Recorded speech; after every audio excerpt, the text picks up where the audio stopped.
because this is something I think about with like trying to grow Mount Joy. Yeah. Like, what's the next thing?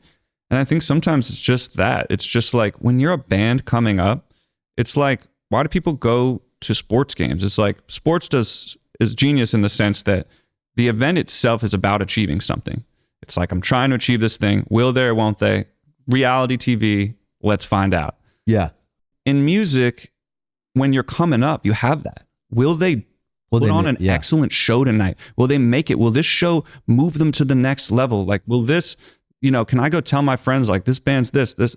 So once you make it, you have this problem where it's like, well, now I'm just up here doing it again. Yeah. But what is the achievement? What is happening tonight that is transcending to the crowd that like they're doing it? What is that it?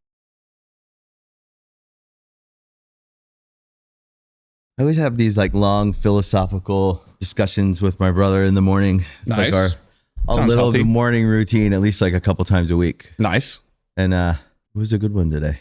Okay, well, there's a lot to get on about, I suppose. A lot of things to think about. Yeah. But I was listening to you guys live at Red Rocks. Really good.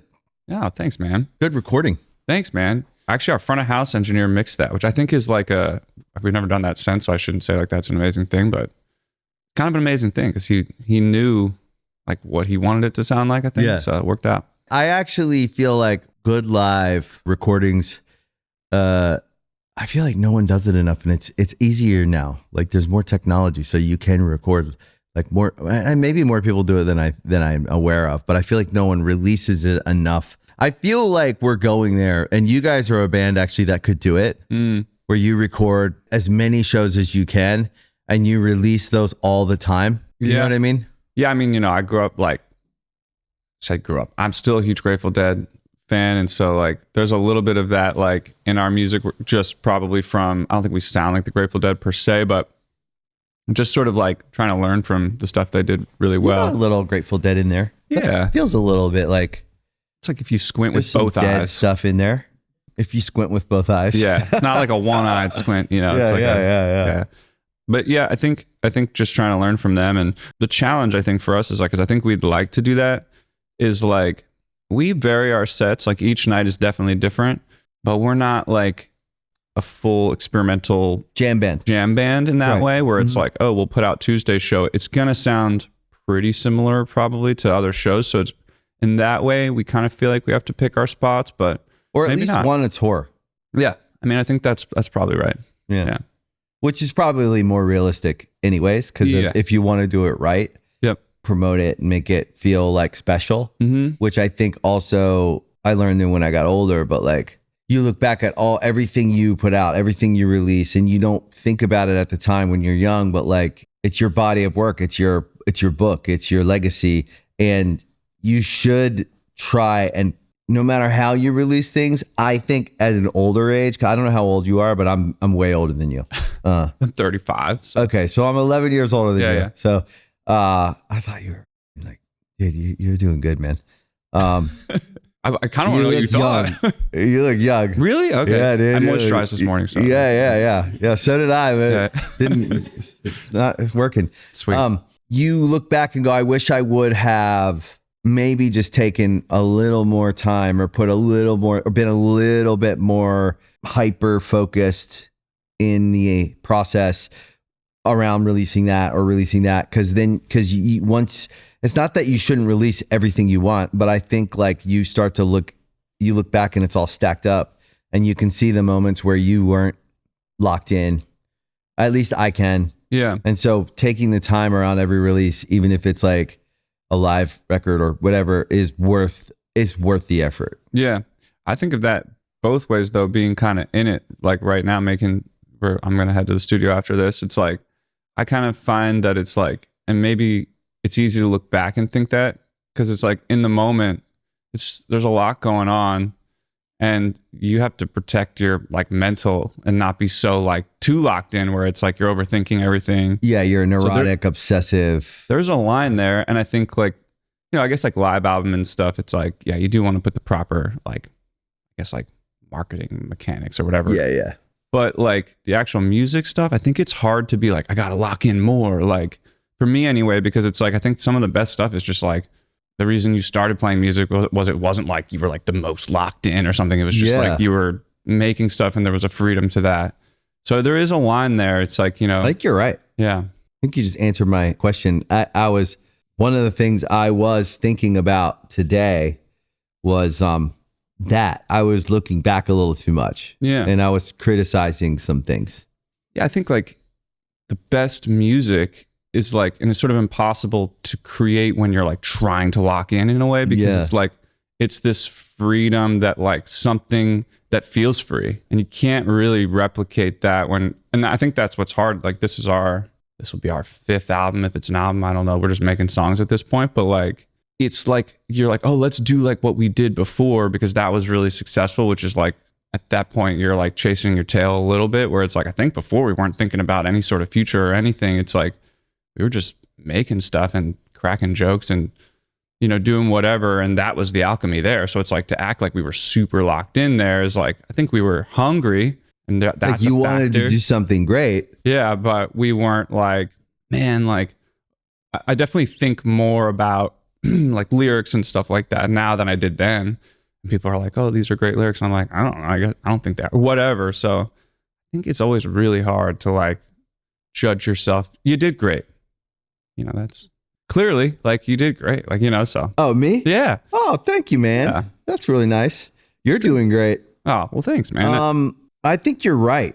So you guys have accomplished a lot in what I would say it probably has gone by really fast. I mean, 10 years it's a long time, but it's not a long time. So I look at your band, and I don't think of you guys as a new band, but you're not an old band. Sure. And you've accomplished a lot in a time when, I was thinking about it today, I'm thinking you guys came on my radar probably in like 2022, maybe. Okay. And then last year was like a real, like you guys really emerged to another level of like cultural awareness of like music fans. And I think also you probably as a band felt like all those years starting to hit like momentum where like on stage you can feel it. You can feel the experience. I think 10 years is a good amount of time for a band to become like fully mature as a group in like their craft, you know? Yeah. Which is what I think you guys, the only way you get to like the big shows, right? Let's say you sell out, you guys sold out Madison Square Gardens, you sold out Red Rocks, sold out the Greek, you sold out all these big venues. Really hard to do, especially the moment you're at now. You're making this record or making this project, making this music that you're making now, and whatever it becomes, it'll probably be a record. But you did that against probably like a decade of an environment that wasn't really conducive to your success. And somewhere in the, you know, in the last few years, music's turned a corner, and you guys have been here though, doing what you do. So it's interesting to me that you guys started, and obviously you probably had made, I don't know if you've been in other bands or what your journey was, but you started in a very unfriendly time for live and bands and all that. And then you had to go through COVID, and then you had to all that. So it's interesting that you guys have survived all that as a band and thrived actually in a time where not a ton of bands were, it wasn't easy to.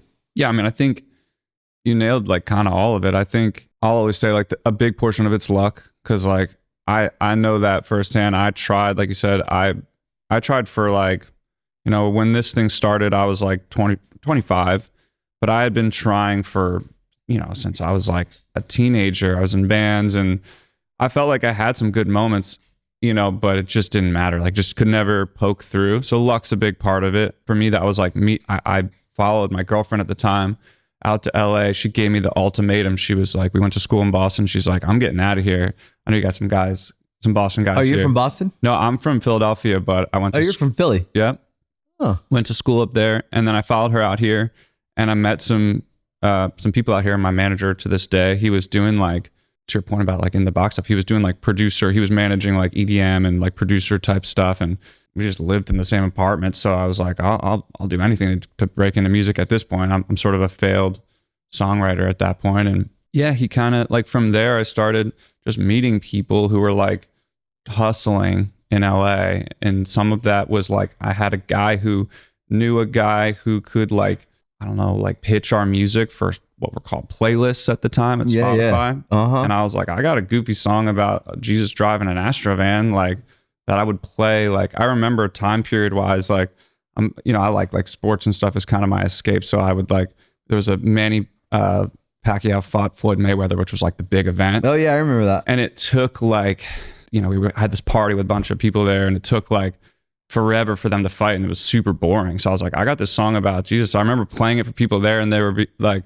song about Jesus makes it sound like a different type of song than it is, but I have this goofy song that and I played it for people there, and they're like, yo, that's like really good. It started giving me confidence. I was like, all right. So I gave it to this guy who I'd met through people that I was out here. And then that was the luck component. It was just like people at Spotify, I guess, liked it. And then it went whatever. So, that was the first thing in my life musically that had ever broken through at all in any way. And then it was like, all right, let's put a band together. The rest was sort of history. But I think that, plus I think you nailed too, like what's happening is like, I think about this all the time. Like you realize that like part of what was awesome about music was that shared experience. It's probably the best part. So that's where the concert thing comes in. I think that's where the band thing comes in. I think it's like, it doesn't just have to be bands, but I think it took us years. Like that's sort of the 10-year story is like a feeling short for me, is that like it was chaotic and like we believed in it a ton, but probably realistically wasn't smart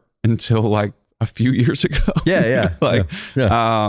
And if you amortize the success of the last few years across 10 years, you still have, that's the thing I always tell people too, is I'm like, and a career is like peaks and valleys, right? So it goes up, it goes down a little, it goes up a little higher, and that's what you hope for. Yeah. The artistic life is playing out in front of everyone.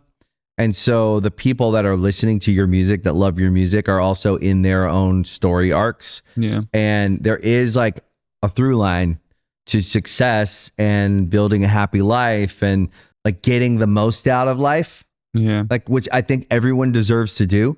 And is trying to do. And yeah, exactly. Yeah. Like they all deserve to write their version of a song. Like if it's arts or if it's business or if it's just in their personal life and being happy, like everyone deserves to have their art.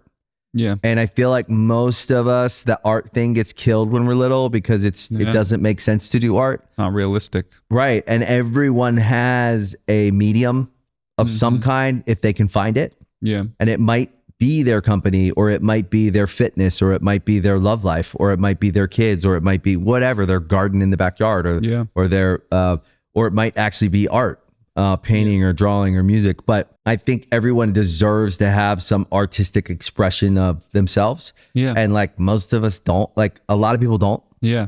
Or they don't give it enough credit.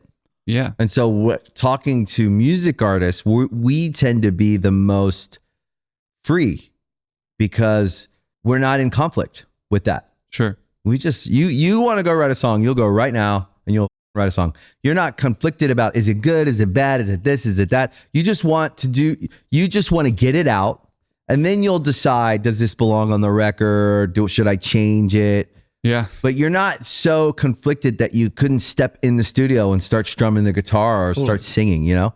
Totally. A lot of people can't do that.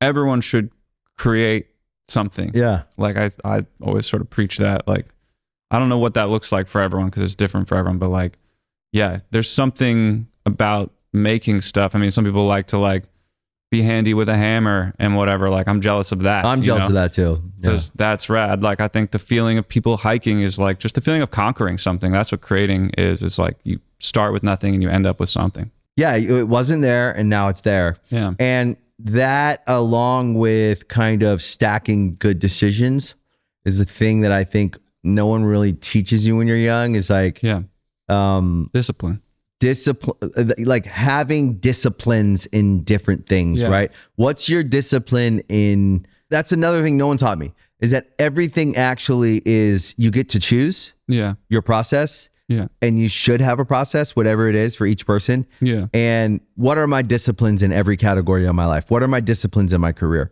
I do this every day, or I do this every week, or I do this every month. that is like the antithesis of like what draws me to music, which is like, again, just like whether it's a hammer in your hand or whatever, just make something new.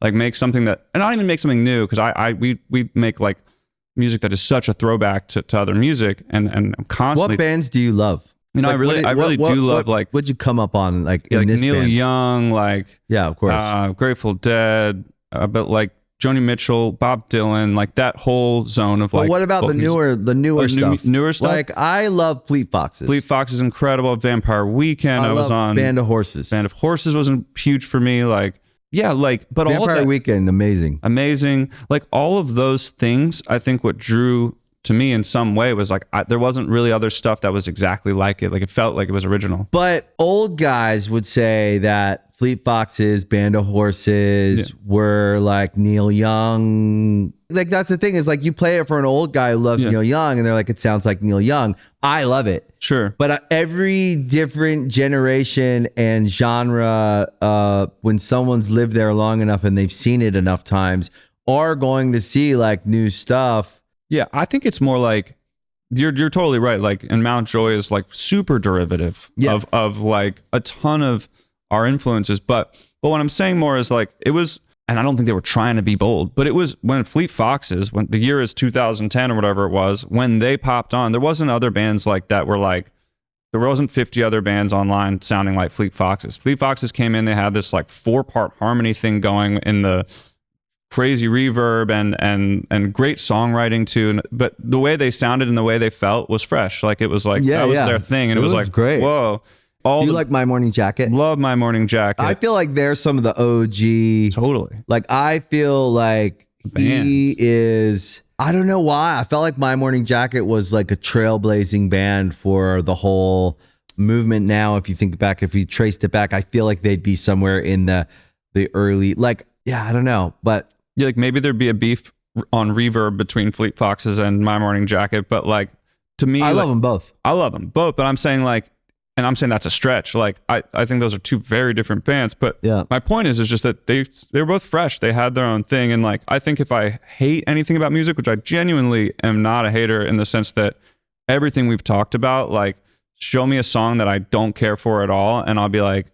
And what they've accomplished and done to get like I'll be like they must be really talented. Like there must be a talent there that like even if you think this guy sucks, like trust me, everyone would be doing it. Maybe he's just like the hottest guy ever, and that's a talent unto itself or something. But like also though, like just you know what they had to do and how many times they had to show up to get to the position to be seen and heard. How much it sucks to be that successful in some ways. Like it's like how much it sucks to be that guy sometimes. To wake up at 4 a.m. to be on some like, you know, Today Show or whatever, like all that stuff is like, it's nice to be rewarded that way, but it's like, it's not easy to do that stuff and then to go play a show. Anyways, all to say, I think if I hate anything, it's just like, I just want every artist to, because I think it's something that I've fallen trapped to. Like I think every artist falls in this trap because you see someone having success in a certain way and you're like, I'll make a song like that. But it's like, that is a trap. And it's like, just do your thing and do it really, really well. And I feel like other artists are like sort of, or at least speak for myself, I feel like I can really sniff that out because I can do it. There's also value to let's call it like if there's let's say right like pop folk, sure, like suddenly every pop station's playing the next folky song and there's tambourines and clapping in it and there's like you know what I mean, like they've just packaged it up, put it out. There's some value to it though, sure, because there's this new audience coming in and then what happens, they start to dig. They start to go back to the roots. Oh, it raises all, whatever they say, raises all boats kind of thing. And it's natural order. But I think what you're saying is something I've thought about too, where like, I think the lesson though, for me anyway, what I've taken from all this is like, you were talking about EDM in 2011 or something like that. Oh yeah, it was around the time, right? Yeah. 2010. So I was like I've been making this kind of music. You said like Fleet Foxes and stuff like that. And that hit me so hard because I was like a contemporary and Band of Horses, like, these are like contemporary examples of like, man, what would it sound like if I was able to like achieve the influences that I love, like this sort of like throwback, timeless, I feel like. Yeah, I think so too. Like type of music. And to hear people contextualize that in like when I was like I guess like early 20s or teenage or whatever, was like, oh my God, like I could do this. But then it's like, it becomes a wave. And that's like right when I'm like first trying to like break through as well. So maybe that's why I hate it in a way, is like, I was once that guy, or still am. And so, but what I learned from it is like, I think the lesson is like, we basically start doing our thing and we start hammering away and have whatever, not as much success. But by the time, like, everything comes back around. So like, rather than trying to force yourself into the next thing, just stay where you are and just get really good at what you do, and it will come back around. Like, there's almost this cycle of like EDM, which is like 4 on the floor. And then it's like, we want to hear this stomp folk thing, because that's also 4 on the floor. It's like, once our ears get tired of that, it's like, wait, we should break this beat up a little bit. Like, I just feel like there is this movement. Like, I don't know if I could actually draw it out like that, like a cycle, but there's something there. Yeah. And it's like, it does cycle for a sort of natural reason, where it's like, if you listen to this a bunch, you're going to tire and want this. If you listen to that a bunch, and you kind of move around in a circle eventually. So it's like, there's not really much point and that's part of the don't quit, is like, just get so good at what you do that it becomes undeniable. And then you might get lucky because the wave might come, and you'll be the best surfer for that wave, or a really good one at least. And you can profit off of that as a band, But I also think, though, that what you guys have done really well is live. I think if you build live and you put that as one of your priorities, a live experience that people like and that they get something out of, that they feel is worth their time and money. At the end of the day, that's always, you want to feel like when you go to a Mount Joy show, you want people to walk away and go, I was glad I went. That was worth every bit of my time, my money, and I want to go back. And that is a handcrafted thing, and timeless, forever. And it takes a lot of effort and time to build that. You don't start at the top. You start at the very bottom with live. That is the truest form in our business. That is the truest form of building it brick by brick. That is the truest. You start in a bar, then you go to a small club, then you go to a little bit bigger of a club. By the time you're in 1,000 to 1,500 cap rooms, you feel like you're getting somewhere. You're like, oh my God, this is amazing. But it takes real diligence and real cooperation. You have to learn how to behave with other bands. You have to learn how to build positive relationships with people, so that they want to invite you and they want to come to your show. And so that to me is the most physical form, aside from making a record, right? And actually crafting a record. The most physical form of our building of a career is live. And the people that miss that as not a priority, I feel like they also miss the point of why we do all this. It is, if the song doesn't sound good in the room when you're actually singing it, that proves it. That proves the song out, because it also like takes on a life of its own. And live is the thing. Yeah. To me, the record is the commercial and live is the show. That's right. Like, so if you get it backwards, then you're in big trouble. And I think there's great contemporary examples of that. Like, we played Bonnaroo again, and had an amazing set, and then walked over, with all these people who had just seen, whether it's hip hop or whatever. So there's a huge, over to the main stage, bunch of different types of music fans. Billy Strings walks on, and you can feel it. Not nobody, but a vast majority of these fans do not engage with bluegrass whatsoever. Myself, sort of like kind of because of the Grateful Dead thing, but I'm not like a huge bluegrass guy. And he had people in the palm of his hand for whatever it was, an hour, 90 minutes. And it was like, in that moment, you didn't have to question what was going to happen to that guy or what was already happening, because he's playing a big Bonnaroo set. But like, it was like music, genre, and everything melts away when you reach a level, which is like a work thing. Like, that's like a thing you can become at music. He's obviously like entered a conversation of like, is he the best ever at that? I don't know. Like those conversations start to happen when you reach that level. But it's been built over a long time. And he does over a long time. But I guess that's what my point is like, you can play whatever kind of music, polka music, but if you're like God tier at it, and it's like in you, and that's what comes out of you, and that's your expression, people they're not gonna look away. Like, they might not like go home and bang the record, like, but they're gonna be like, the next time that band's through, if their buddy's like, yo, I'm going to see whatever, they'll be like, puts on a great show. And I also think that it goes back to your kind of longevity for live is wrapped up in authenticity. It's unsustainable if you're out there being someone you're not. I believe it wears on people. And so I think that like that goes back to where the art you create that you're going to go and do every night, it has to be authentic to you. Otherwise, you're not going to be able to do it every night. You're going to start feeling that at some point. You hit a wall. Yeah, exactly. So I think that does what you're saying, people finding themselves and making music that's true to that. To me, that's one ingredient for a big live career. It's got to be something that you truly are. Otherwise, you won't be able to do it until like another thing I love about bands, especially like you guys, you could play this music when you're 45. You could play it when you're 55. Yeah. You could play it when you're 65. Mm-hmm. You'll decide when you don't want to play it. Yeah. It's not a age specific. And by the way, we made it at a very young age. So I wasn't thinking about 45, 30 years ago. Probably good though. In some ways, very good. So. And I thought for some reason, I was like, I'm not going to be touring when I'm like that. I thought my 40s sounded really old. And I was like, but now when we tour, some things we've left back there. Yeah. And the things that we like that we want to bring here, we've had to reimagine it to like where we are now. Cause I don't want to walk on stage and be a different age than I am.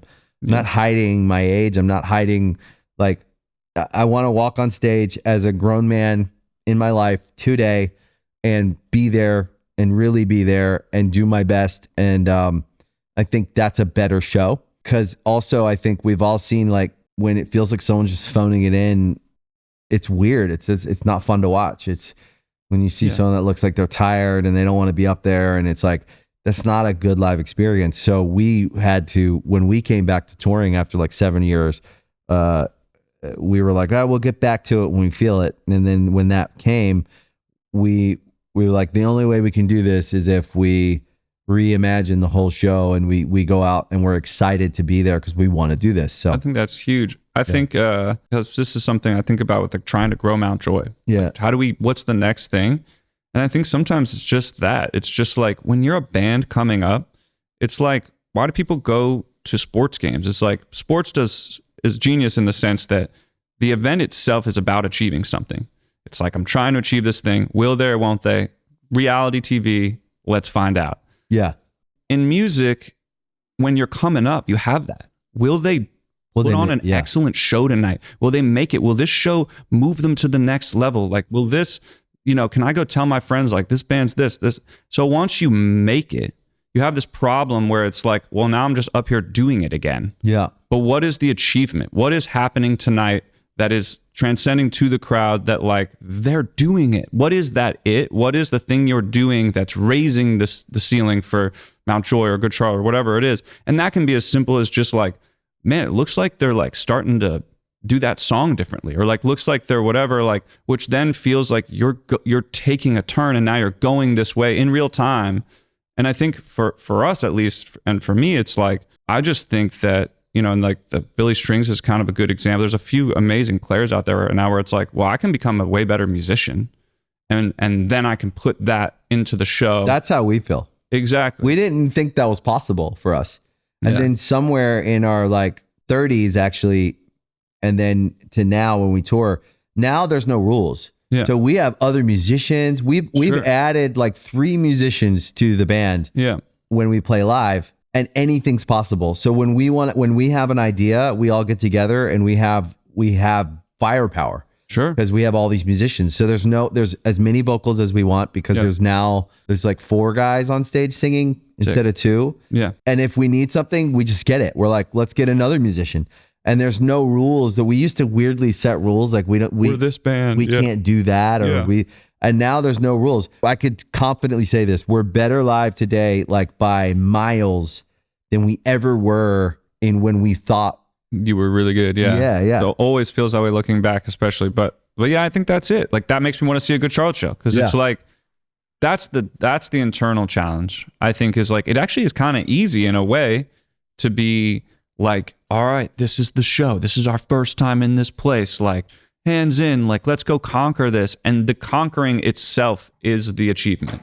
Yeah. But it's like, once you've achieved the thing, it's like, I think there's a freedom to it, like you said, where it's just like, all right, well, now we just have to keep pushing this in a way that feels, and try to match that energy, I guess. Yeah.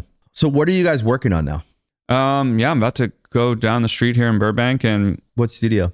Heavy Duty. Okay, cool. Yeah, which actually I think is where Vampire Weekend, at least there's Vampire Weekend Grammys in there. So either someone robbed Vampire Weekend and your Grammys are at the studio. What'd you say? Do they own it? I think it's the producer's space. Right. Yeah, Ariel Reichstad. I want to say his name wrong, but incredible producer. And that some of those records are awesome. Are you working with him?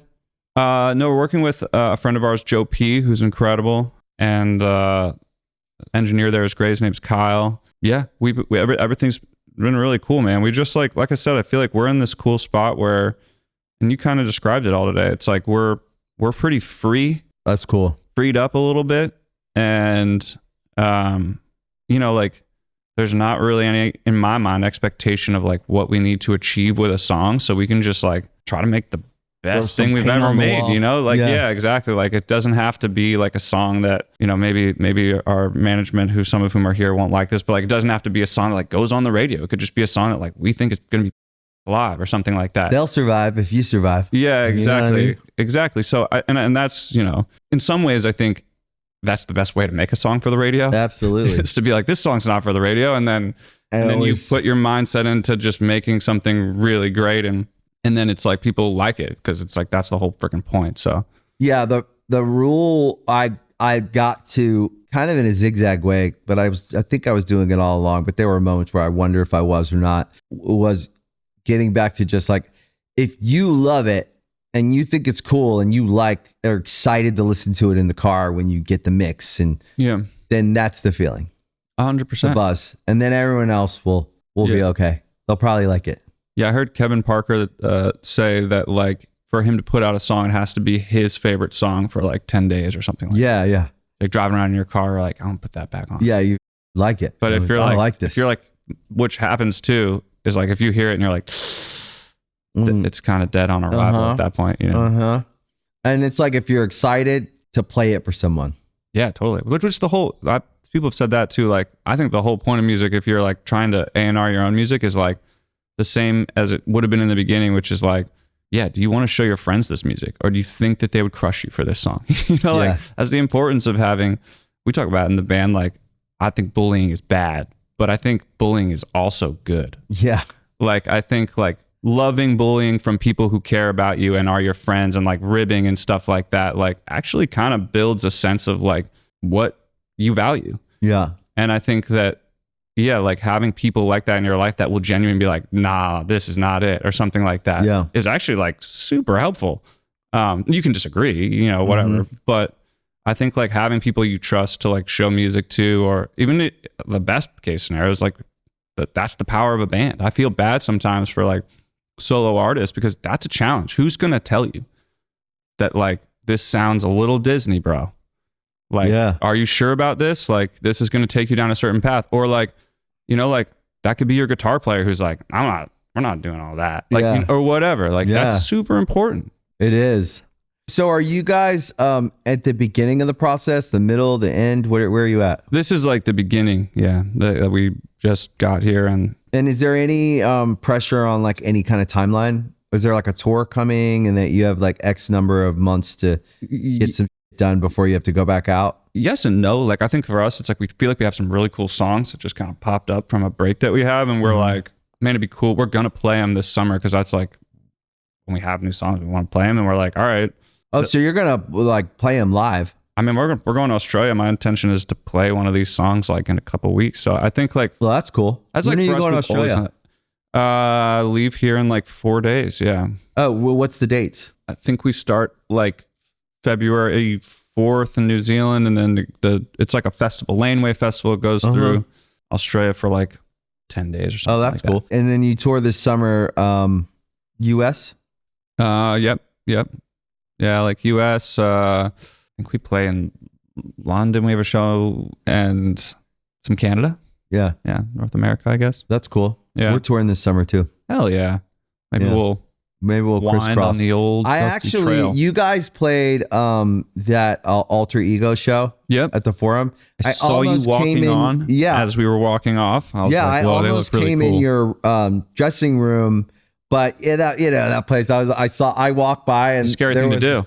There was like a lot of people, and I was like, I'm not gonna bother them because I knew you were coming on the show. But get that. I was like gonna pop in, but I was like, I got a little shy. We had just walked off, and that show is like they literally spin you around for anyone that wasn't there. It's pretty hilarious. Well, we messed up because we don't really do stuff like that. I think you guys are like, you know what to do. So our dumb stood on the stage like a friggin' while they spun it like a friggin' hot dog at 7-Eleven, and like it just like turned us around very slowly. And we were just standing there, and then like we revealed ourselves to the crowd, but like it's such a slow reveal that you go from like side profile to like slowly like we were out there. And then it's even worse than that. Then like we were like, all right, let's hit. And they like, it's an announcer. So then a dude comes out and he's like, hey, I think it was actually not just a dude. It was like Stryker, who's like a legend. And like, he comes out and does his whole bit. They're like, Stryker. We're just standing there like, Stryker. It was all time bad. So then we walk off. We see Good Charlotte like mobbing the stage. Like they look super cool. And they just like walk straight on. Crowd erupts. We're like, we blew that. No, you didn't. No, you didn't. We did. Sadly, we just have done so many of those shows. You guys are just in mid-swing. You know, I think this thing becomes, if you want it to, I think it becomes this living, breathing thing. So I think it's going to continue to take shape if you feed it. Well, I hope so. We intend to feed it. Yeah. If we don't, let us know. Like, or bring food, I guess. Yeah. So how many more weeks do you have in the studio? Yeah, we're leaving. It was kind of a thing where it was like just these two, like last 2 weeks. Yeah, like a few days, and then we're off to Australia. So it was like we've been in the studio for like a week. And do you bang out like a song a day? It depends. Like the first couple of days was actually like we hadn't been together in like 3 months, and it was like, let's pour a bunch of ideas in and sort of like put together some songs. And then yeah, I think it just totally depends. We do a lot of live tracking, so it can go really fast. Oh, right. Or it can be like, one thing we talked about this session actually was like, because we do it that way, sometimes I feel like being in the studio is super fun, at least for me. And you can get lost in this thing where you're like, all right, now let's start adding. Which is the actual fun part when you're like, all right, I've got a good performance down. Like, let's like, what if we put a didgeridoo on this? Like, like you're on Amazon or like. Do you play guitar? I do, yeah. What kind of guitars do you play? I play mostly acoustic guitar in this band, but I could play like electric guitar. You mean like what? Like actual kind of guitar or? Yeah, what kind? I play like a Gibson Advanced Jumbo, but I love like, it's become like an expensive thing, but I love like older acoustic guitars, just sort of like the Lipton, even if it's not a nice one. My brother just bought a crazy one. Really? Like what are we talking? 1942 J45. Yeah, see, that's awesome. First off the line. That's incredible. But like to me, what's cool about that is like obviously J45, like a legendary guitar, workhorse guitar for like Gibson forever. Like that's the like Ford F-150 of Gibson, if you will. But but it's like, to me, what's cool is that like I genuinely think you can buy, as long as it's like, especially that era, like pick a company and it's the like story of the guitar. Not to be woo-woo, it's like what makes a 1940 something guitar is obviously has to be somewhat well taken care of, but even if it's like pretty well taken care of, the wood takes a beating. It sounds different than when you just put a lacquer on a guitar. It's like brand new. That's how he feels. Yeah. He won't buy a guitar unless it like sings to him. It's a thing. And he said right when you pick it up, he's like, you can almost see it though. Like you see a guitar and for some reason it grabs your eye, it speaks to you. And he's like, 4 out of 5 times he'll pick it up and it'll be like, this sounds beautiful. Yeah. And it just sings to you. It just like speaks to you. Helps you write a song or something. Like, right. You're like, man, there's stories in this. And I always think about that. Like, I think I used to think about it more, but because now we're all addicted to our phones, but like, you know, you drive by a house or you like wherever you go. Why do I like that place so much? Yeah. Or like, do you think about how everything has a story? Yeah. And like how crazy that is. They're like everyone, we're having this conversation, but like everyone in this room has like conversations in them and all the things that happen to them. And then like to buy a guitar from that long ago, maybe it's been through multiple owners.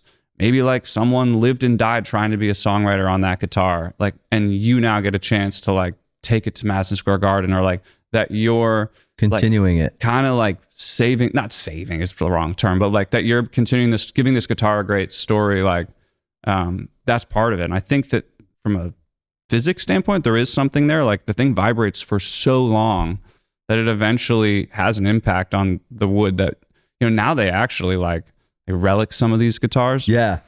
So they literally vibrate them. Like they put the brand new guitar in some machine that vibrates the guitar super fast to try to age it before they sell it, because people believe that it, like myself, that like kind of got to put the guitar through the sound waves a bunch before they actually start sounding good. So, and do you ever play any electrics?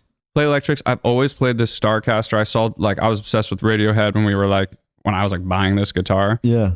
And I just have always had it. And then your fingers, like guitar players know this. Like I think it's a great guitar. It's not like a super special guitar to me. I bought like other expensive electrics, and I always come back to that one. It just feels like, you know, if I were to like have a guitar solo in a big moment, like tons of people watching, that's the only guitar I would play. Ben's just started his signature guitar with Sir. Cool. And he's got his first two came out. We were just at NAMM. Sweet. To roll them out. He's been playing Sir since like 2008. Great guitars. And yeah, they're beautiful guitars. Mm-hmm. They sound really good. Mm-hmm. I sort of end up in this world probably more where I think you are, where like I think people think of me more of like the songwriter, like melody, whatever that is. Yeah, and so I don't really get the guitar looks, but maybe someday. I just got out my guitar game, but it would be cool to like. Do you play everything? Not really. Like I think I play guitar pretty well, and I'm like that's when we talk about like getting better at music. Like my goal is to like be a master at guitar. That's great. So I'm not there yet, but like Ben and me were just talking about this. He's starting lessons again. Yeah, and he's been playing for so long. He's a great rhythm guitarist, but he wants to be better. I mean, yeah, I like spend tons of time like on YouTube watching, kind of giving myself lessons and stuff that. But yeah, I mean, I would love to like take lessons, especially from like I think there's just to me a lot to learn there, and like that's the cool thing about playing an instrument too. It's like whatever amount of success you have, like I don't think like that I'm anywhere close to the ceiling. It's a fun thing to be involved with because the ceiling is like infinite. It's infinite, and it's and there's two directions, right? Infinitely, you can be more and more and more expressive, so you can be more creative because you have more ability. Yeah, and it's really beautiful and fun to listen to when you see someone who can make a guitar sing. Yeah, which is I think what he wants is to continue to work on that, because there's something really nice about when someone starts playing something and it just sounds good, and you're like, God, you know, even if you just like listen to the masters who play, it's like it's really special when you hear someone that can just make an instrument sing. Yeah, I mean that's like the goal. I think that if I have any like identifiable skill, you know, outside of like the luck conversation and stuff like that, it's like I do think I'm like then better than average, at least at like coming up with melodies, and like things just kind of like come to me like, oh, it should be like this, like, and that just sort of happens for me. But then the next step I think is like now do that with the guitar, like now, but in real time, because we do have moments where we improvise and it's like just sing in your head and have it come out the guitar is like my goal, and I think like that's a really cool thing to be able to do. It's another language, right? It's like another way to express yourself. So it only makes the records better too. And it does the thing we were talking about where it's like, I think if people know or watch this or whatever, it's like that, like my journey is like, if you're watching me up there, I get to try and fail in front of lots of people to become like a great guitar player. Yeah. It's not going to happen probably this tour, but like, you know, whatever, like maybe 3 tours from now or something, I'm doing stuff that I couldn't do. And that's how you can stack that, I guess. Well, Matt. Yeah. Thanks for coming on the show, man. Well, thanks for having me, man. It was awesome, dude. Yeah. Congrats on the band, man. Everything that you guys have done is really cool. But I think, like I said, I think you guys are just getting started. So keep it up. Thanks, man. I appreciate it. Thanks for coming, dude. Thanks for having me. Awesome.